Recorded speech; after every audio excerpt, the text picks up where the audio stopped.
Hey everybody, it's me, Miss T, from the Children's Library of the Plainfield Public Library. Thank you for stopping in for another special story time. And today, it's The Donkey and the Rock, written by Demi.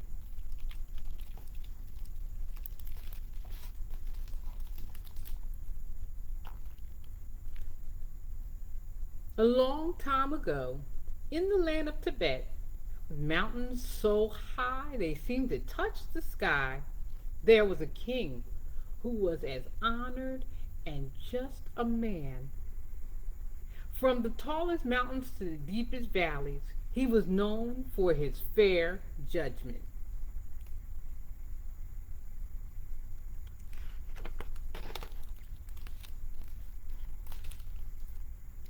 On a mountain ruled by this wise king lived two poor men. Each man was good and honest and did the best he could to support his 10 children, wife, mother, father, uncles, and aunts.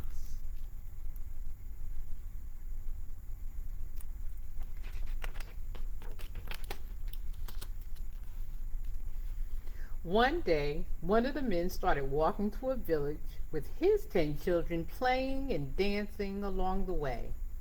The man was carrying a jar of oil and selling the oil as he went. Soon the man grew tired and set his jar of oil on a rock while he rested.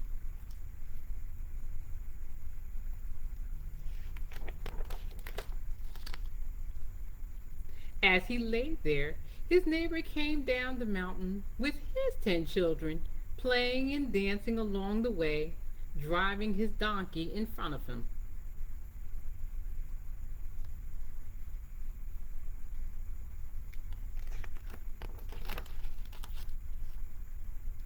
The donkey was covered with a huge pile of wood, so that he looked like a little mountain himself. The poor donkey didn't see the jar of oil sitting on the rock.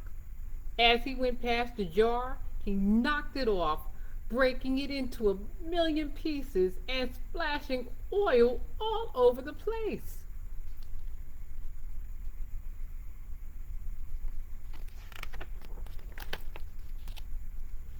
The man who owned the oil was very angry.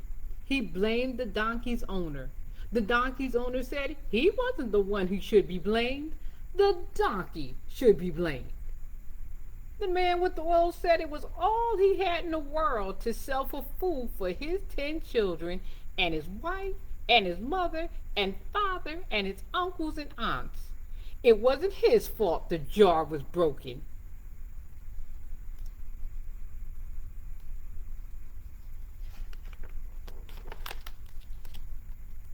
Both men shouted and quarreled and argued and jumped up and down.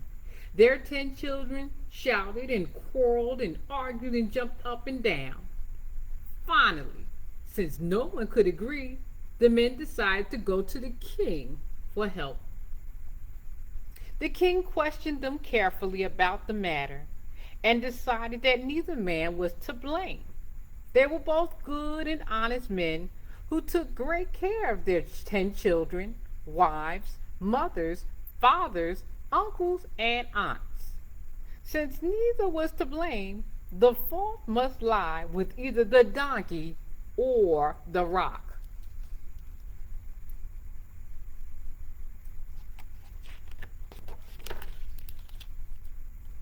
The king sent his men to arrest the donkey and the rock.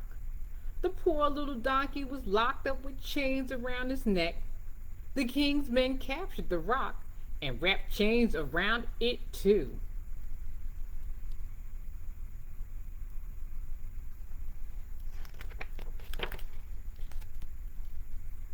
Soon, news of this peculiar case had spread throughout the kingdom. When the children, wives, mothers, fathers, uncles, and aunts heard that their great king had arrested a donkey and a rock, they thought he had surely gone crazy.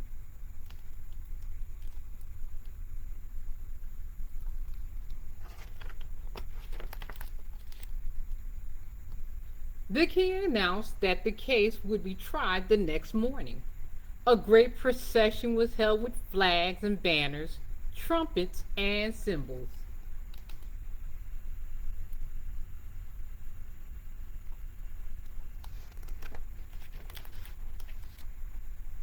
The idea that a donkey and a rock could have a trial in court made no sense to anybody. But, curious to see such a bizarre spectacle, people rushed to the courtyard.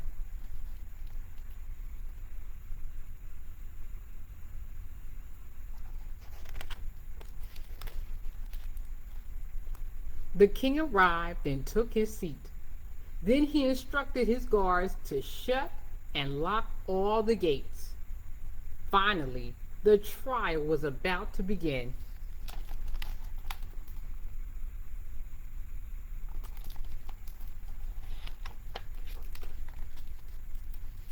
The king said, "As you know, there is no law by which to judge a donkey and a rock. So why have you come to see such an absurd thing? Now, because of your silly curiosity, each of you must pay 10 coins before you leave."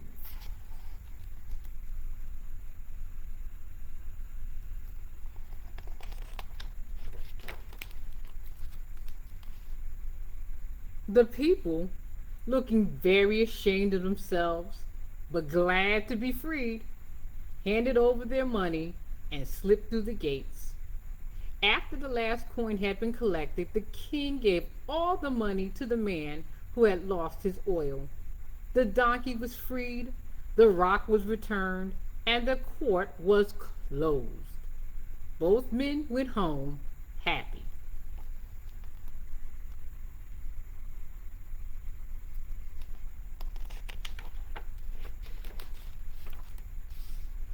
The king continued to rule the land justly and wisely, and from that day on, the people tried not to let idle curiosity get the better of them, and they never forgot the lesson they learned from the trial of the donkey and the rock.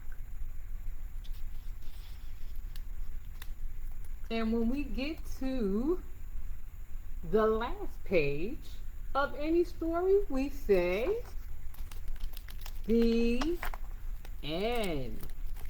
And that, my friends, was The Donkey and the Rock, written by Demi. And now, for all of you who are like, how could you arrest a donkey and a rock? Exactly. So, what do you think? What was the lesson? They should have stayed home, huh? The people should have stayed home so they didn't have to pay any money. Okay, that's one lesson. Well, how about this? What did the king manage to do? Manage to solve a problem without the men fighting, right? So in the end, everybody went home satisfied.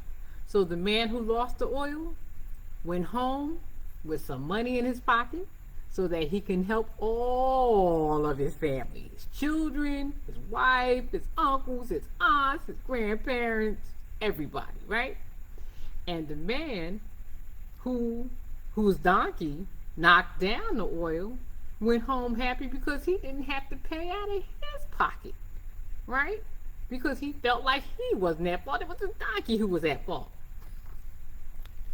And so, my friends, out of all of this, the lesson is sometimes something that seems kind of silly on the surface just may be a clever plan in disguise. You got it. That's right. So think about that, and I hope you all have brilliant ideas that maybe some folks are like, I don't know about that. But underneath, that's right, it's a plan just waiting to happen. Well, take care, and this is Miss T again from the Children's Library of the Plainfield Public Library. And until we read again, guys, be safe, stay reading and stay thinking of brilliant solutions. Okay, just like our king here. And so long for now.